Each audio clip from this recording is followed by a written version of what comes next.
For Russia, it's a taste of their own medicine.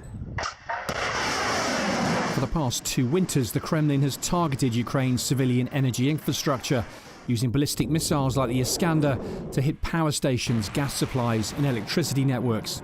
The World Bank says over half of Ukraine's power infrastructure has been damaged.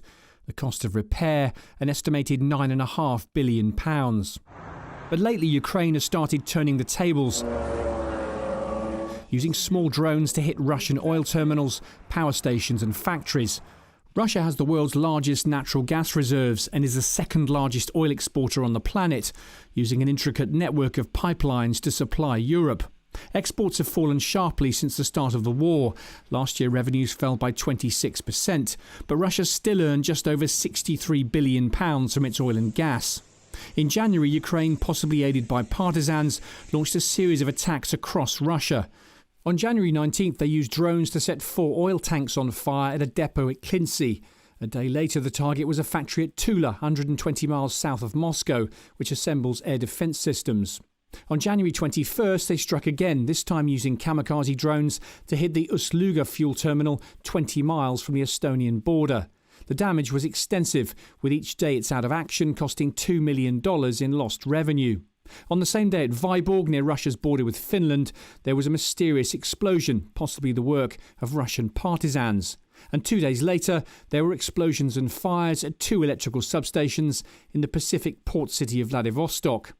On January 24th, the target was an oil terminal at Krasnodar near the Black Sea. Production stopped at the facility, which normally produces 186,000 barrels of crude a day. Then 5 days later, another reported explosion at an electrical substation in Chelyabinsk. This too may have been anti-Putin partisans. So what effect is this having? An attack last month on one of Russia's biggest refineries sent the price of gasoline soaring. Reports say the Kremlin considered imposing an export ban because of fears there'd be fuel shortages inside Russia. The Kremlin's budget is heavily dependent on oil and gas exports. It's the primary source of foreign income. Money Vladimir Putin desperately needs for his so-called special military operation. The risk of drone strikes is also raising insurance costs for tankers calling at Russian ports. And of course there's the effect on Russian military operations. Strikes on oil depots and storage facilities disrupt logistics and hamper the flow of fuel to the Russian military.